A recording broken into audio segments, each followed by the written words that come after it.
Two New York Knicks have been selected to go and try to make the Olympic basketball team for 2024, which has been heralded as a potential redeem team.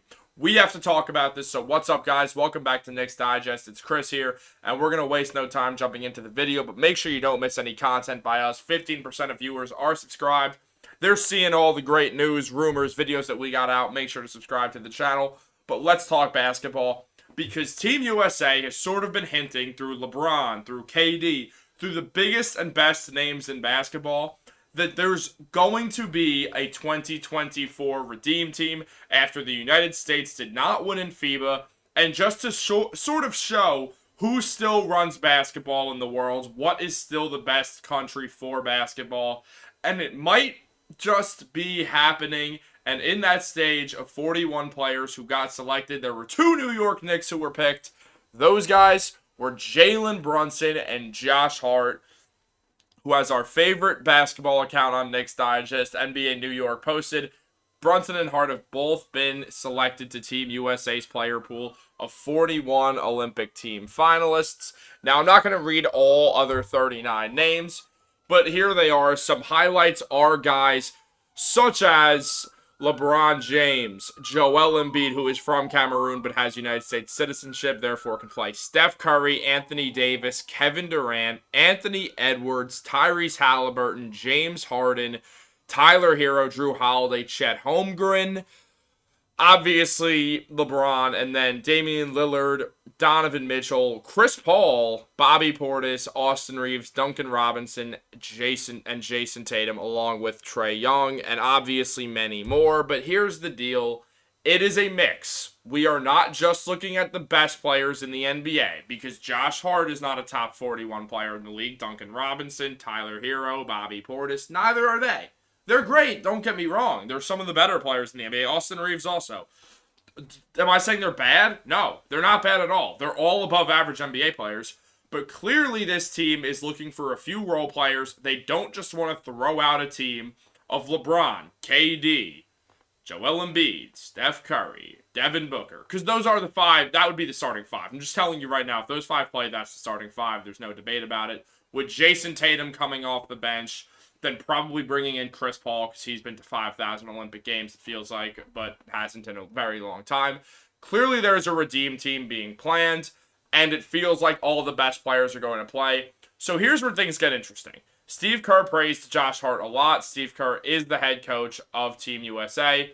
So that, for one, means that Steph Curry's obviously on it, outside of the fact that he is Steph Curry after all. And the only other two guys who are above him in all-star voting right now in the backcourt are Luka Doncic, who's obviously not from America, and then also Shai Gilgeous-Alexander, who is Canadian. So because of that, Steph Curry is going to be the team's starting point guard. LeBron's going to be on it because he's the greatest player of all time. Kevin Durant's going to be there because he's Kevin Durant. Joel Embiid is the reigning MVP. Obviously, we know some of the names that are going to be on it. I'm interested about Brunson more than Josh Hart, because Steve Kerr has already said he loves Josh Hart. He said that Josh Hart should be on every Team USA team. So I'm going to go out on a limb and say that Josh Hart is probably going to make the team. Is he going to play a lot of minutes? Hell no. But what he is going to do is just be there and be a good teammate like he does and play hard whenever he gets into the game. When Kerr was asked what position he thinks Josh Hart is best fit at, Steve Kerr said he doesn't play a position. The position he plays is winner. He basically just said Josh Hart is a winner. I'm going to go out on a limb and guess that Steve Kerr feels very similarly to Josh Hart to what he feels about Draymond Green. The Knicks kind of needed someone before they acquired Josh Hart who could be that hard-nosed guy who's a vocal leader, who's loud on the court, who's going to do the dirty work, who's sort of going to be what Draymond Green is to the Warriors. And then they went out there and got that in Josh Hart, and they instantly went on a 9-game winning streak last season when they did that. So clearly it was the right move. Josh Hart has not had as good of a season this year, but he still is an important part of the Knicks nonetheless, and he is important to winning according to both Tom Thibodeau and Steve Kerr, who are two of the brightest names in basketball coaching. No matter what you want to think about Tibbs, I'm obviously not his biggest supporter. If you guys have watched the videos, you would know that I'm not his biggest supporter, but also I'm not under the... I'm not convinced that he's, dumb or something. Tibbs knows what he's talking about. There's a reason why Hart gets all these minutes. It's because he's a winner and he plays harder than basically anyone else who's going to be on the court. Maybe that's that Villanova power. But what I'm wondering about is Jalen Brunson. Is he going to make the team? I mean, let's just look at these names again. You got guys, and I'm going to focus on guards here. Guys like Desmond Bane, who I'd say Brunson is better than, but still Bane plays a role very specifically. Devin Booker, Jaylen Brown, Caruso, Steph Curry, Anthony Edwards, De'Aaron Fox, Halliburton, Harden, Tyler Hero, Drew Holiday, Kyrie Irving, Chris Paul, Donovan Mitchell, Damian Lillard, Austin Reeves, Derek White, and Trae Young, who are all guards. A lot of them like to have the ball in their hands, and yeah, I get it. It's Team USA. Only a few of them are actually going to get to have the ball in their hands. It's going to go to the best players on the court. But here's the deal. Is Brunson going to even get to be on the court or get to be on the team? I mean, look, he's better than a handful of people who I just named there. I'd take him above Trae Young. I would take him above James Harden nowadays. Obviously ahead of Austin Reeves and Alex Caruso and guys like that, and Donovan Mitchell I'd take him ahead of. But not everyone might, and I'm kind of curious to see if Brunson makes it, which is kind of wild to think. So let's just take a look. Brunson is having the best season that a Knick has had since Carmelo Anthony came in here, and honestly, this is as good of a season that anyone's had on the Knicks since Melo came in second for MVP voting and the Knicks were the second seed in the NBA. He's averaging 26.5 points with 4 rebounds and 6.5 assists while shooting 47.5% from the field and nearly 43% from 3 with a 21.3 PER. The man is tearing it up. There's no doubt he's an all-star. There's no doubt he's one of the best point guards in the Eastern Conference, if not the best point guard in the Eastern Conference. There's no doubt that he is probably, or there's no doubt that he is a top 15 player in the NBA today. That is how good this man has been this season. He's bordering superstar. Brunson is nearly a 1A player. Becky Hammon, you shouldn't have woken the giant. And by the giant, we mean a 6'2" guy from New Brunswick, New Jersey. Because Brunson is having the best season of his life. He's really just done so much for the Knicks organization.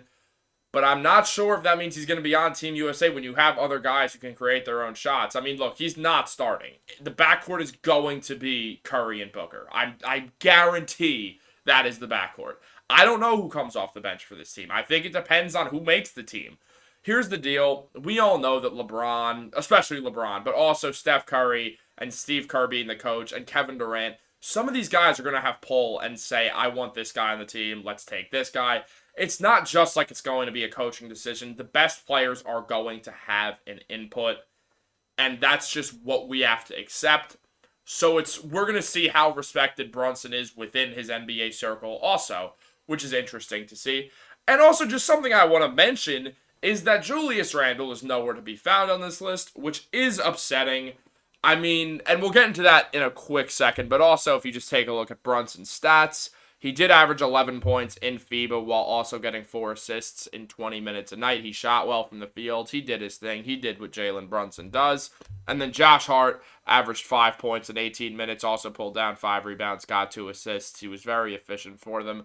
Josh Hart, I really do think, is going to make it just because Steve Kerr loves him.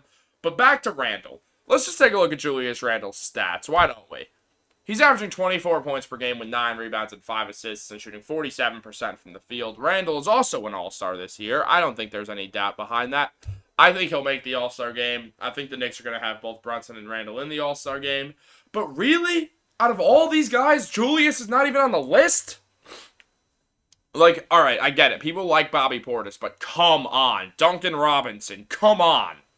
Like, so many of these names. Like, I understand, Chet. I get that one. Jaren Jackson, I mean, sure.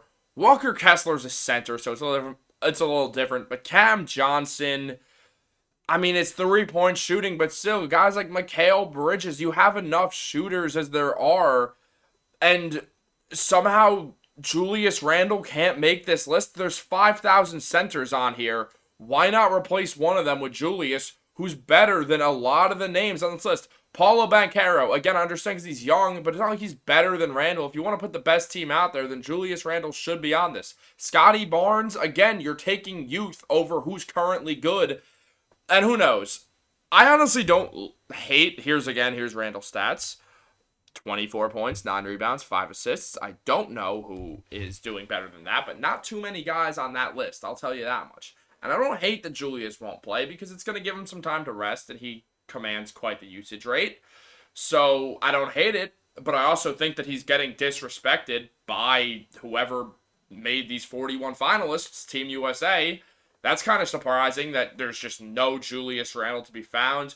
I'd assume he'd be interested in playing, but no, nowhere to be found on the list. It is what it is. The man gets disrespected within Knicks fans. He gets disrespected by the NBA. He's always near, or at least on the list in the NBA player survey of most overrated player in the league. Keep letting those haters doubt what Julius Randle can do. He's going to show everyone. He's been showing everyone for years now who he is. I think that's ridiculous, and I did want to end it on that topic. So have a great day, guys. Make sure to like and subscribe to the channel. It means the world to me, and go Knicks.